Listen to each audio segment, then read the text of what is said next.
Hey guys, welcome into episode number 2. I'm Up Power and this is Tactical Reload Talks. In this episode though, we get to pick the brains of SSG PiXeL. Now he was playing with the young Danes. We get to look through some of the action, some of the feelings of how these guys work their way through brutality. Plus, we take a deeper dive into that mindset of a player. Stay tuned. I'll see you guys for the episode. The main reason, guys and girls, is because I wanted you to be able to ask questions directly to PiXeL. Where is home? Let everyone know the PUBG team where you guys play. Okay, so home team is SSG. Even though I'm a European player, I'm playing in NA, and I'm playing with Rot, Cowboy, which is a talented upcoming player, and Page. He's too old, but yeah, he can still frag, I'm so too that's old, good. mate. Very explain to the sort of the audience though. Obviously, coming through qualifiers, like it's very different though compared to the upper bracket stage, which we've just finished and we're going to talk about, because there's a lot of variables that might happen. So the open qualifiers compared to the upper bracket is more random. Let's be honest. Like there's teams that, first of all, I have not played in Europe for a year now, pretty much. So I don't even know the domestic lines. You know, literally just the kings of the EU scene, how they play and so on. Yep. And playing open qualifiers only, the NA, not only like NA, obviously because we go combine now. So NA and SA playstyle is very different to EU, Yep. where in EU people punish more for the mistakes. Well, they're more precise. Sometimes in at least open qualifiers, they tend to do also more mistakes, but that's because they are longer, so you get to see more of them. But I would say that the playstyle, at least from our side, was different. We played a little bit more edge. We played more calculated, let's say it that way, where we just made sure that we always have a lot of space, and then we try to take as much space from others. Because the moment you give someone space, you have to like, oh, they might have just this compound. Suddenly you see that they're spread all over the map, and you're dead in a minute. Can you just explain to people like what really is the difference between the NASA and the EMEA region? Like, why is it seen as so different? For this one, I would probably have the perfect analogy. I don't know if you remember playstyle of old EAQ. If they see you rotating, they literally just go and drive by you immediately. Yeah. And that was like one of the only team in EU that actually does it, that goes for the risk. Yeah. In NA, it's almost every team. They see you in the rotation, insta drive by. They don't even think about it. Twisted Mind, if you drive around them and it's not like actual threat, they might try to get to a safe spot where they reset. EAQ, insta drive by, insta hit the second seat. And that's probably the main difference where NA, and especially within SA as well, is like way more aggressive. If you had to pick Tago or Kendi for that one random map, mate, which map would you go for? Which is your favorite style? Personally, if there would be like no snowstorm, I would definitely go for Vikendi because there are caves and I just love them. Hey. But I think it's also not that they're just trying to put less games. I don't know what the reasoning was, at least for Brutality. But we are also running like no Vikendi in scrims. And that's because the map has a little bit of issues, network issues. Yeah. That might be the reason. But I would definitely go for Taigo with the current state it is. What is it about Mikado? Why you guys to hit this drop spot? It is in the center of the map. It is quite good loot. At least if you like look where Kata is looting, for example, with Page. That's 1 minute loot and suddenly you're full equipped. Okay, I thought the Page is looting Arena, but whatever. Yeah, But it's like Arena Casino, which is insane loot. Yeah. You can instantly send towards the Parel spots. You're like second, third team, depending on the circle, to get towards the middle. So yeah, I mean it's really good spot to loot. Who's making the calls for the team? What is going through the zone pops? Who's vocal at this point? So the current IGL is me. Pag is trying to help on that one because we have similar playstyle. We have just recently found out.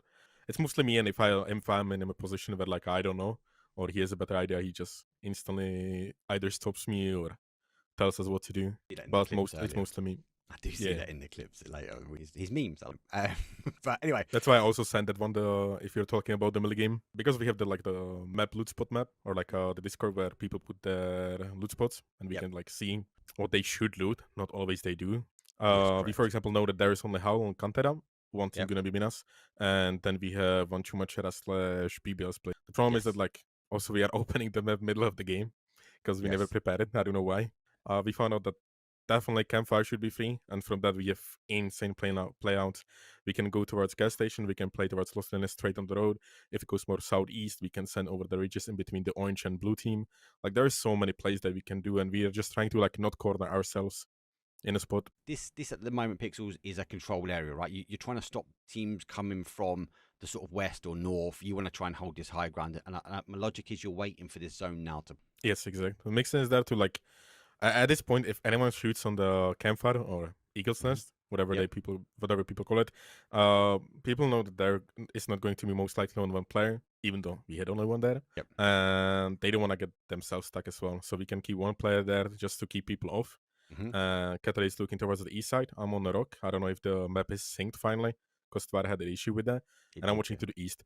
Yep. I also call it like if it goes hard east, we need to be already on the vehicles on the pre-pop. And the moment it popped, I just called, hey, let's go east. Gas station was free. We go there. Someone is fast there. You're sitting firm. You're like, do you know what? We've got this. Like, we don't need to shift. Are you expecting the zone to shift back north, or is it still a bit of a 50-50? There's currently a bug in the game where it does not have fully followed the land ratio rule. Correct. And it's definitely visible on one of the day 2 Miramars. So currently we are playing just gamble on it. I already worked on the lines. So I said if this happens, we do this, yada yada. Yes. So we have a pre-plans and also like the timers when we start working, so people are not confused when we actually have to do it. Right now we have the compared to some other teams, for example, VLA that has to technically fight over their positions right now. We have the benefit we can literally just talk for minutes without any issue, without having to say anything else than just a plan.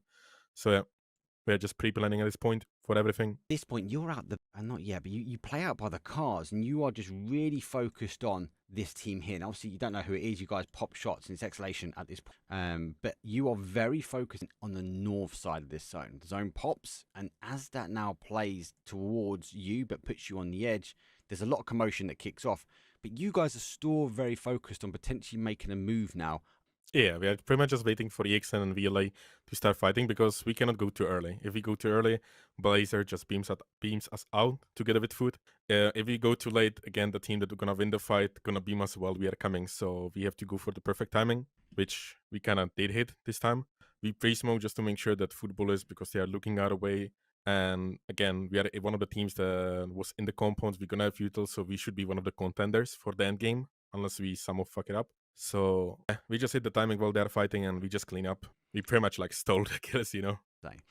Just a quick mention though, obviously Keta is sitting behind anchor play. Logic is in case the zone just like obviously doesn't go back that way, but if it plays that way, also provides an element of overwatch. But also Keta does focus a lot down towards that south as well. So is his job at the point going to try and get more information? Is this about trying to get more intel for players and teams? Is it, or is he just ensuring that he's got the overwatch now for you guys? I would say his position is actually the key one, because if he would leave the compound as a foreman, I'm pretty sure what Howl is doing right now is like just checking for one team to fully leave a spot, because they have to crash something, even the zone before. So the moment we would leave as a foreman, they would crash the compound and beam us while we are full open fighting VLA. So again, like Keter on that one, he just plays the backline just like he did in the qualifiers, for example, and he's doing really well. He doesn't get knocked. And right now we had a little bit of miscommunication because I was calling, yo, there's people in the smokes, we have to clean them up. And I don't know what happened. Keter just flies in, but it works out. So, and it baited Hal to just fly into us again. So I take those. And they've not really found the zones that well. They've always been caught out. And it's difficult to say because Hal was kind of that team that historically would just go send, they'd just get middle zone. Like they would just go, right, first zone, we think it's going to land here, and off they go. And they'd sort of survive out. Having now to come in quite late, and it happened a few times, they get caught multiple times.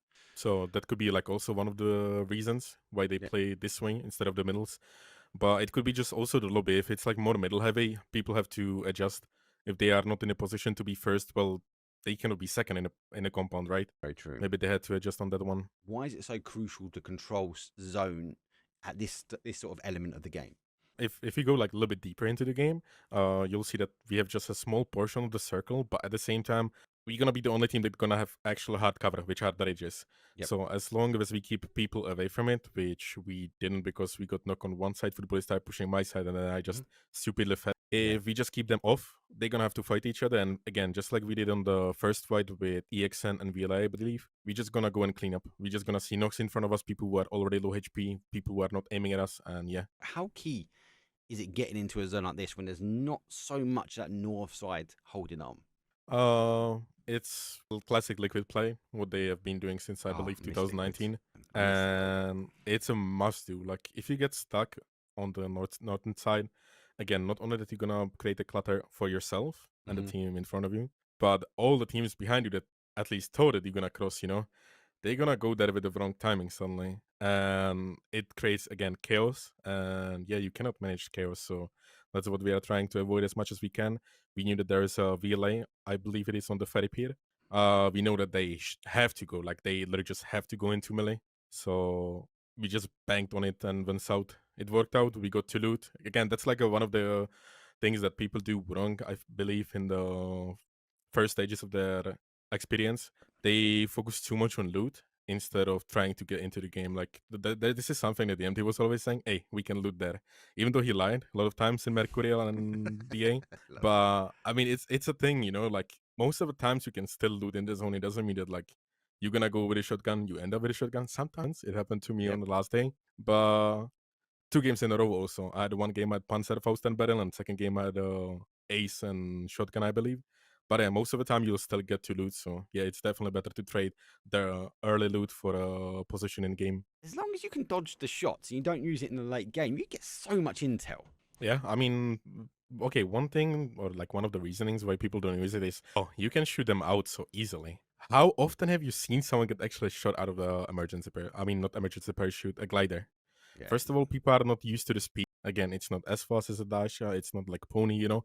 Yep. So you don't even know how to pre-aim correctly. That is the elevation also that working towards the glider or for the glider. And you can also tilt the glider, so all the bullets are going into the bottom of the glider to the body instead of you. Yeah, so I feel like the gliders are actually really good. Again, there's a few of you which are starting to use it, so I'm expecting this to be a trend. And if you are new, get yourself in a glider, get practicing, because yeah, you see, especially Doozy's very good at it. He takes some shots and he's at the bottom of that glider towards the team or where the shots are and in where the team are. And if we just talk about Doozy, he does land it there, but he lands it well actually. On this one already, if you go a little bit back, like the moment the Twist and Football starts fighting, we already have me and I believe someone was going to Shek. I'm not 100% sure about that one. But yeah, we have already me going towards the Shek and Rock to get us a little bit more space, make sure that people don't have such an easy push on us later on. Then we see that there is no one on our side once we clear it, because this circle is perfect. There was no one coming from the west side. There's only people on the south and east, and we can hold it out. Especially when Asen is like pretty much looking in between us, making sure that no one backsteps us or comes to them. So at this point, we are just clearing our edge, making sure that we have more and more space, which I didn't die in a unlucky way with the crash and mountain bike. I feel like we had a really good chance for a win, because I would be sneaky on BB. But yeah, you can see me literally just fly through. Yeah, that's it there. So that's you off. Yeah. See you later. No, we didn't see that. I wonder how low the blue guy was, the knock guy. I imagine if I crashed and I still ran him over with the bike and got the kill. That would have been hilarious. That would have been PiXeL. I wonder what his comms are also, because I'm literally just driving in front of him on a mountain bike. Where's he going? You guys take the position. I think that's the only play you can do. And again, like what Ascend have just done, it's just a try and take a couple more points now. It's too early on in the upper bracket just to deny to blue, right? It was actually a call. I think it was Mixin who called, okay, just deny. Oh, really? But then Page and Kata, I said, okay, just wait for the circle then. Let's see what you get. On this one, it seemed like playable, but it's not playable from our side. We really just bang on BB doing a mistake. They did not. And yeah, we gave up 2 points pretty much at this point. But again, it's too early to just fully deny. If the zone went away, I would just say, hey, just shoot each other in the head. Just do it, you know? You like it anyway. Like, they want to do it the entire day. Huge, right? Utterly huge. I didn't see it coming. I thought like they're going to be far away. Are there. I'm there just to delay them, to make sure that the zone closes a little bit more so they cannot play there, but full shift W's and demolishes me. I definitely did not see that coming. Also because they like came more to the left side. I think I saw Nivard on the edge, so yeah, I got definitely surprised. And Ferrist, they were causing them major amounts of damage. And this zone here, I kind of like foot control Miramar, I feel really well. This is pretty much what we were trying to do like in the first game, just force people to fight each other. And Football is literally just doing it perfectly right now, forcing Navi to fight each other and take a free W. Because like you can get 1 or 2 more kills if you're aggro, but you can also lose the entire game, you know. And a second place to first place is already 4 points on a win, on a placement. So yeah. This is the clip we're talking about. There's the down player. Mika has to retreat back, so they've already lost one, right? It's Chris down the bottom. It does bounce back up. So he's now taking a fight on. I think it's a 3-on-1. Mika then puts another one down, and that's the guy. That guy there, he uses him. Watch him. Look at him. Puts on the med. Cuts the med. Thank you very much. Free kill. That is insane. I think he played with the audio the moment like he heard him coming, he just outplay him. Cup. But he also used the no guy as a bait as well. Yeah, Yeah. that was really good. If you guys played Peekaboo a little bit sooner, I think I'm pretty sure keeping your heads down most of the time. I think we even saw it, OZ crossing, but the problem is that he's literally just 3 teammates looking for our heads to peek. So the moment we peek, we give them a knock, they get more space, and we can hold it the way we have right now. But they just literally just bait us out pretty much. Once we're gonna be in the semi spot, they can use flashbangs. Adozi gets knocked, but at the same time, he can afford it at the point. Oh yeah, it's because he was beaming phase with the K9s. Jesus Christ. He done it the next. I think it was Miramar as well. You know that the next day, but he done it the other way around. He was on the ground shooting up. Yeah, it was also on the Miramar. Then he knocked like 3 or 4 times. Yep. When they were on the rock. Yeah, Insane, that was mate. disgusting. I think it really works out for them. They get the first 2 initial knocks. Aduzi just goes full W key. And he doesn't even know where the final player is. Look at this. He spins and look at that. He puts the gun back on him. Red dot. What was the call to go into the town? Because you play in the south for a little while and you look and you take the phase compounds, but then you full send it in next zone shift. How come you guys didn't play on that ridge, like in and around 7G? I thought you guys were going to kind of play into. It's because of phase. It's just insanely annoying to play around the team that is on top on the mountain right now. Yeah, so we already saw them. I was like, yeah, we are not playing anywhere below. Like, we can go straight below them, but in a 100 meters radius where they can just see us full. Nah. So on the next shift, I just said, hey, I'll pose full towards the edge, towards the concrete. We can also just go towards the P letter. That's one of the buildings. Yep. And if we get anything free there, like, it's absolute banger of a game. If the land ratio again doesn't work this game, well, we're gonna be fine. We have a straight line in. We have a couple of ridges. We're gonna fight the blue team that is in front of us. So the plan is to get a little bit of control over the town right now. That's why we send 2 back buildings. And then once the circle closes, the next one shifts, and we have edge on warehouse. So I instantly called, okay, we need 3 guys on the warehouse are gonna hold the fire station. And then from you guys, we insta gonna push towards the 2-man win. Because we know that we have the 2-man Gedrox and Hello My Bed also locked on the south side. Like, they're not getting out for free. Here comes the zone shift. Now, you guys are already there at that point, right? So is the thought process now, you guys, those 2 are focusing east, like, let's stop anybody else coming through El Pozo, or are you still focusing on that individual barn building? Literally just this moment, this circle shifted. I started calling, jump out of the building, get into your car, and drive to Page, because he's taken the warehouse already, and start walking the north line. But I think they saw some rotations. They decided to take the shots instead, and because Twisted just flies in, they got stuck there. So at that point, like, they just have to either out-heal them or out-heal them, wait them out, because still we are ahead. So either Twisted Mind comes to us or they dive to their team, which didn't happen. Unfortunately, we both lost 2 players, and yeah. But I think, like, the idea of what we are doing is pretty much the same as Twisted Mind does it later, but what they're trying to do, I at least assume, is get this building and control that no one pushes them towards the other duo. They're going to be playing the hill above. And what we are doing is we are securing our way to get out of El Pozo. Let's say we need to go south around. We can still use the ridge line where Twist going to be playing. So it's not like trying to get outside the circle, but just control our ways out. Because if any team takes it, we are cornered in a spot and forced to push in to win. Great knock from Page. I like example. He moves his way back. I'm assuming you pop that molly because you just don't want to stop them moving their way around. That's a huge jump out, and it's so unlucky. Shotgun to the back, and he still puts him down on a 1-shot. Yeah, on this one, apparently Keter didn't hear the nade, the second one. I think it was because of this explosion. Or the flash. Oh yeah, it was the flashes. He didn't hit the second nade, so after he knocked him, he just, jumped on the nade. So both teams got 2 kills. Again, unfortunately, get controlled on zone. I think they're just leaving the rotates a little bit too long to get in. And then the other side, Desmond will die. You've gone just before this. In Tropic, though, have to try now phase. I think it's Correxy is causing huge issues. Damage on the AQ. For teams. Like, he's refusing to come in and he's just attacking people. Yeah, the blue zone, that's something that people still don't see coming. I mean, and there's not like a reason you don't want to spend, or like you don't want to have 2 guys looking into the blue zone, but sometimes, especially in EU, where you have the kill feed manager, kill feed tracker, who keeps you fully updated and has insanely low error rate. Like, if he tells you there is someone in a blue zone behind you, you should dedicate 1 guy to watch, because it can be insane damage that he can deal. At this point, the zone, but all eyes really on Ascend. They're on 1 kill. Phase number 6, 1 kill at the moment, right? And Mika's got an MG. How they've just got to figure out where they're going. I feel like at this point, like, I don't know if you're Hal, right? Where would you go if you would you make the call to come to Ascend side, or would you just go as close you can to that sort of bottom of that ridge? I guess it depends on what info they have. If they have info about Braxco, I feel like any fight towards this side is just a game over. Like Braxco can hold with the smokes. They knock him because, like you saw, you show it on fire. Yeah, But I feel like maybe a couple of pre-smokes towards the guy who is going in front.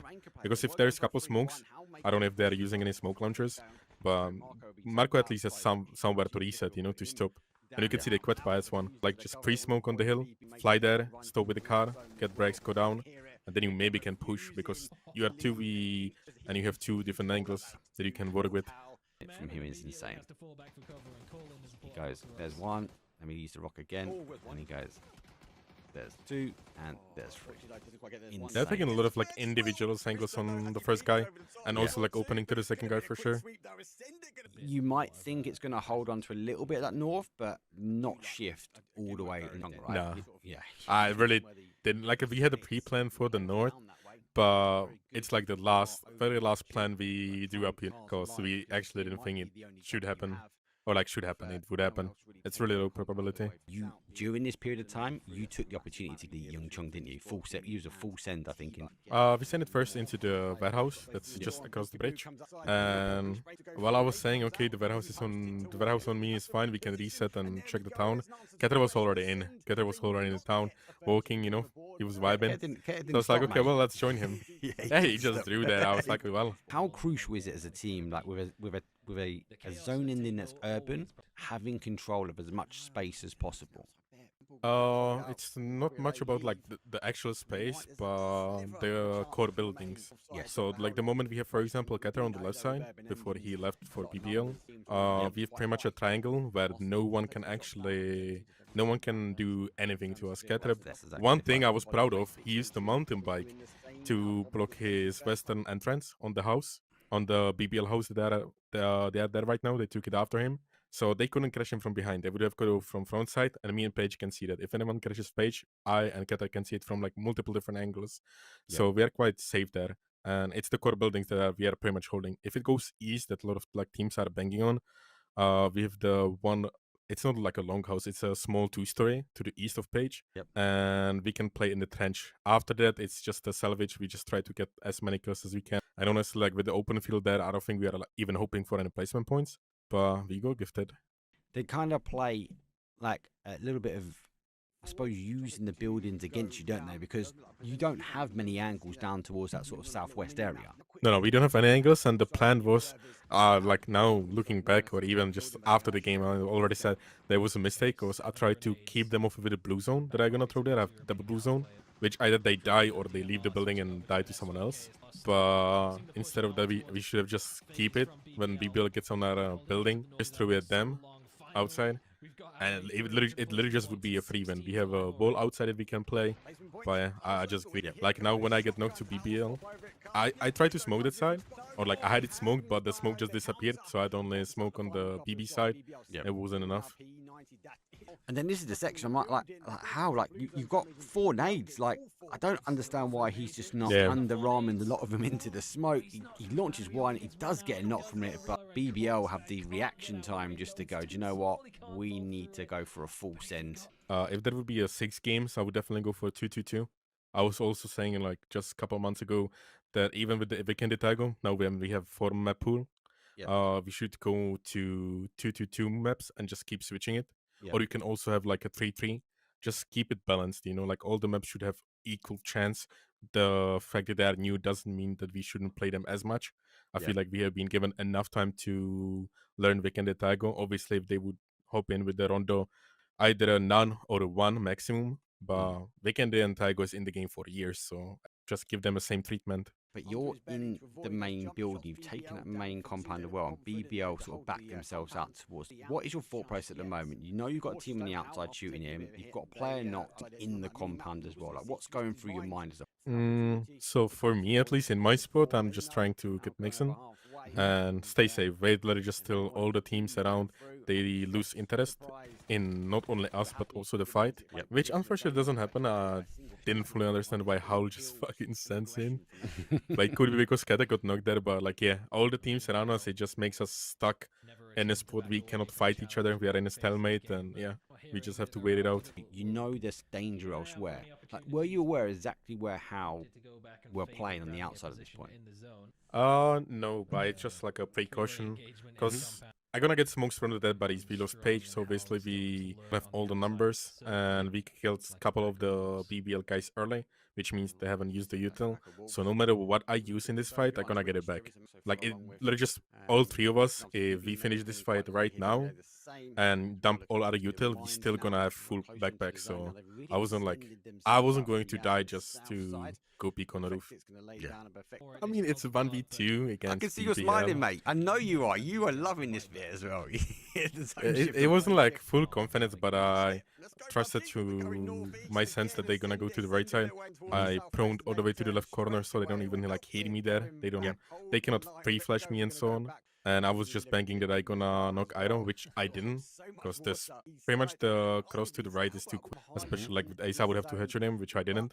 So at that point, I'm just playing for the roof and trying to isolate them, which yeah, they allowed.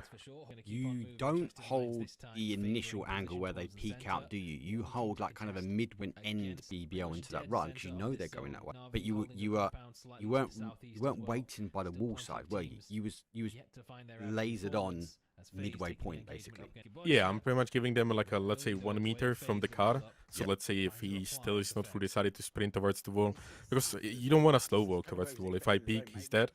So there's two options. You go 1 meter to check if anyone is peeking, if I'm holding the angle, if you see my gun, which they didn't, because I was too far away from the window. Yeah, you back up. Yeah, I backed up and I was just holding 1 meter after the car to make sure that they're gonna be sprinting. Again, didn't give myself enough room to knock a guy without a headshot, which I didn't land, so he got across, but it was at least the damage that was needed. And then you make the speed you go for. Try to shoot towards I mean, me, I have so- to at this point, Got him. because like I griefed myself by not knock him. I thought that he's still gonna be slow, that I have a time there, and also to check if there is anyone else coming towards me. Yep. Because if I'm correct, we knew only about 2 men there. So I was still looking for the other guy, but yeah, I should have just beamed T-Bone instantly. After I hit him, I know that he either gonna be low or he gonna be in the middle of the healing. And then when he also popped the smoke, well, it's more time for me. Well, my teammates are telling me, hey, he's dead and he's dead. Talk me through this one. You're in a little bunker with the new updates. Oh yeah, those mini shelters, Jesus Christ, they need to. One thing that I'm hoping for, that's from the Rondo Championship, and you guys as well, correct? Yeah. They need to put the keys in. Jesus Christ, the keys were so crucial in the tournament, and people are like, "Oh my God, you get a level 3 gear there." You don't. First of all, you are not guaranteed a level 3 gear. Sometimes you don't get a single gear or like a single piece of the level 3 gear, not even a gun. And I mean, we have on Taigo, we have multiple drops at the same time. So why this should be a problem, you know? Like, it's just the one guy that might get kitted. It's only like a might. On Taigo, we had one game with SSG where we got 4 P90s or 3 P90s, 3 full level 3 gears, and 1 AVM out of 1 spawn. Like, what the I've seen it as well. I've seen people like pick up, and we've seen it with Best put up like 180, 200 and something on P90. So I just took a gas can from the shack, put it on the table because that's where they're gonna crash. And yeah, that was all that was needed actually. All the time. Is that the same with SSG? Is that a you trait? Do you like to constantly look at the top down? No. So since I'm not a koi gel or even like IGL in SSG, I'm a entry, support, backline, whatever. Like, I'm just in the positions where you're gonna be bored. That's just how it is. I'm in those checks, you know, waiting for that gas can is a you thing. I have a lot of time, yeah, because like I'm in this check since since circle 2 or 3, I believe. So I'm just looking around what I can use to my advantage. For example, to Coop right now, I'm moving in southwest, and mine cannot see me, but I can see that in the northern compound, I believe. I was about to ask you about that. Why did you move? Yeah. And I just moved it, so when I crouch and shoot the gas can, I don't get peppered by them. If they crash on the right side, I can still peek. Then I'm checking it right now. Yeah. And I'm just making sure that whatever happens, I'm covered and prepared for pretty much everything. Love it. Absolutely love it. And the idea with the gas can is that they drive in, either they jump out and die too far, or they have to stay in as Navi did, and that was I was just laughing like inside of my head. Obviously, I didn't laugh as much on I in the don't think you voice, laugh inside your but head much, mate, on this one. I was laughing my ass off because like when I said I'm healing, I already know they're gonna die to someone else. So I was having the best time of my life. Not gonna lie with Navi, especially after seeing it's Navi again. Oh, also one thing that I wasn't sure about, like. You know how the pressure comes from behind of the Panzerfaust when it can kill you? Because I'm like, it's the stars, so there's a little bit of elevation. I can always hit myself when I'm aiming up against the stairs. I wasn't quite sure if I could kill You myself. thought They it was come going to from hit you from orange, behind as well. yeah. So I was like, okay, I need to go a little bit more up, I guess. Arguably, I think you exposed your head a little bit more. Whack-a-mole got a little bit excited Yeah. because you went fully for that gas can. But full cover. I'm shocked that they didn't break, but look at that. Oh my days. Whatever must be going through their head in front of a flaming shack. It's that they're Kekavapa. they can't stop. They're airborne. They're physically airborne at this point, and then you just go, see you later. I knocked one and I'm literally just waiting right now. I'm like, okay, he gonna die in car or to my flame. I don't care. Trolling, utterly trolling, but I love it. Back in the way you came, and you just take them out one at a time. It's a tag, isn't it? I think we go back again, like to try to nade them again, and then they nade back based on the audio of page, I think. They're gonna cross now. Yeah, I mean, a that's bit later though. How would have taken on the ridge on the south side. it's something that people like. They either full screen or give them the audio key, or they give them visuals, which I feel like is a error. It's a great knock from Nate. Trying to go for the scout. That's where they're now in. I'm running behind them. Keep with the ace. Bloody hard, mate.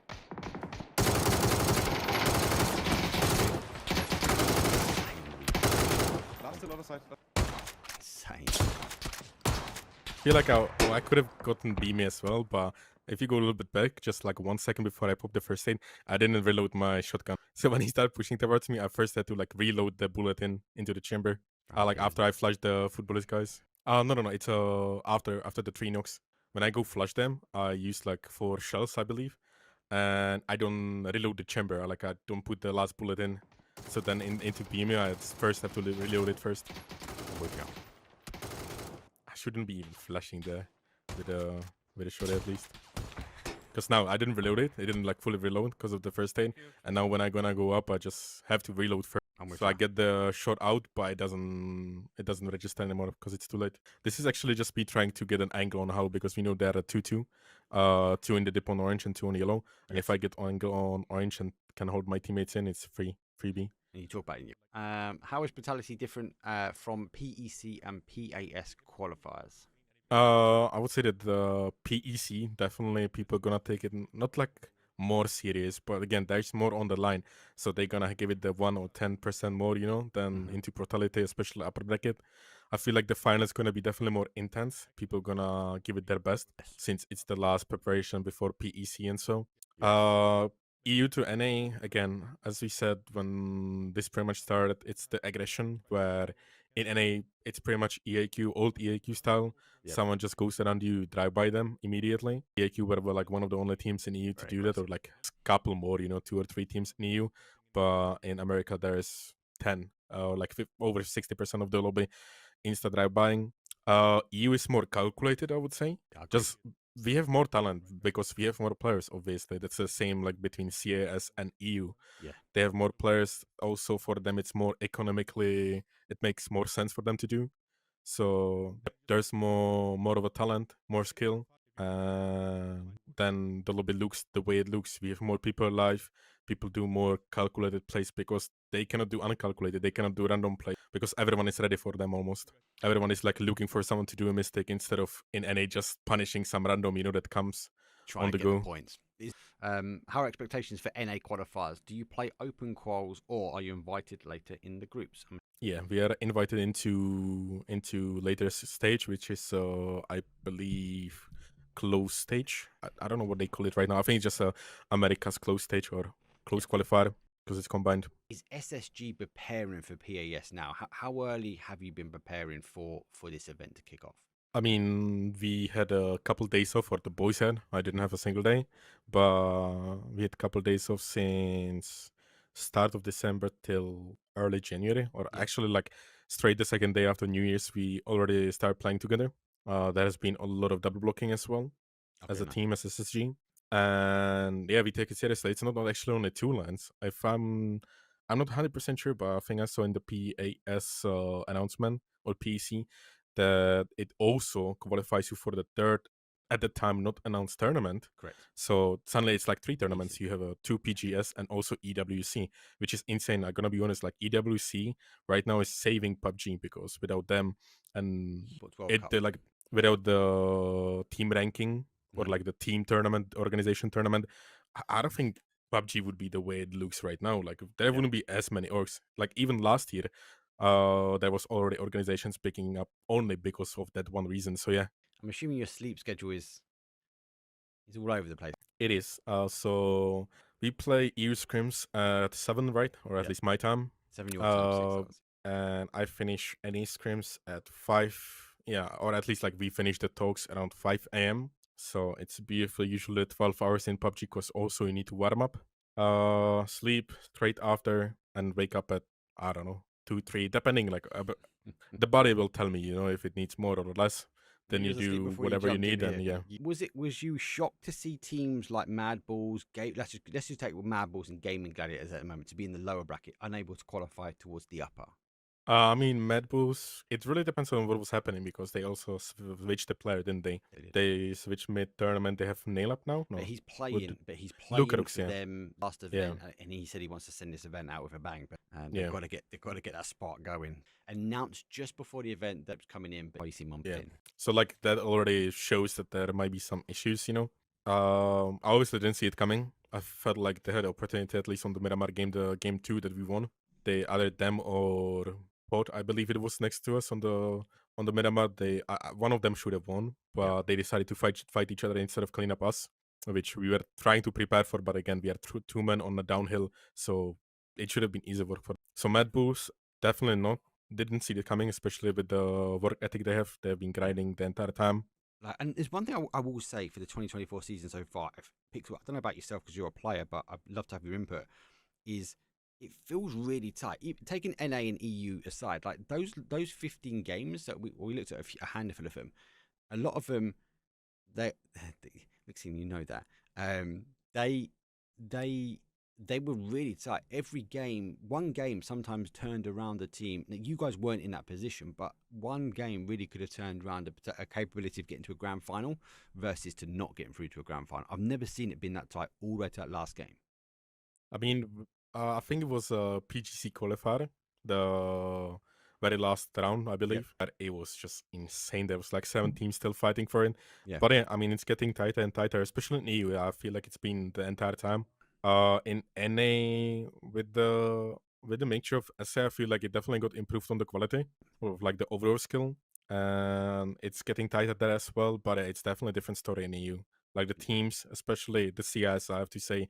Obviously, it's because CIS is European players are getting out, but the CIS, they're just putting the hours, they're grinding, and they're getting better and better. What's your thoughts about the young guns in the America? It seems like right now they are coming out of SA. SA is very strong in your region. SA is. I heard that there's one, at least I know about one underaged SA player that is supposed to be nuts. And I actually didn't have the chance to meet him in game, or at least I think so, yet. But apparently it's something, to, well, watch out for sure. In NA, we have a Cowboy right now. Yeah. Our pickup. We don't really see coming from upcoming players. Yep. To play smart, a lot of players just go and try to play with their hands, with their aim. Yep. And I feel like Cowboy at least is trying to mix it with the head as well. He doesn't have to outgun everyone. Well, as long as he can outthink them or like outplay them. Quick on the trigger as well. Oh yeah. Quick on. Right. Anyway, look, PiXeL. First of all, thank you for jumping in, mate. And I appreciate your insight, and more importantly, I appreciate it was a good laugh off camera. We was sharing your spirit that way. If you haven't already on us, whatever we call it now, and if you haven't already, anything you want to say, anything you want to close off before I let you go back to playing some PUBG. First of all, thank you for the invite, for the interview, for your time, and also the production. Like for example, what you and Gibson are doing with the interviews.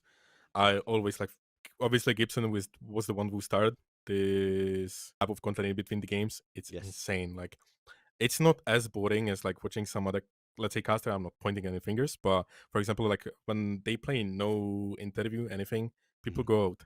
But I find myself, even like I find myself watching the in between games breaks and Yeah. listening to other players because again, you can learn from everyone, right? Yeah, It's nice when he's people do about something that. a little bit more for the community.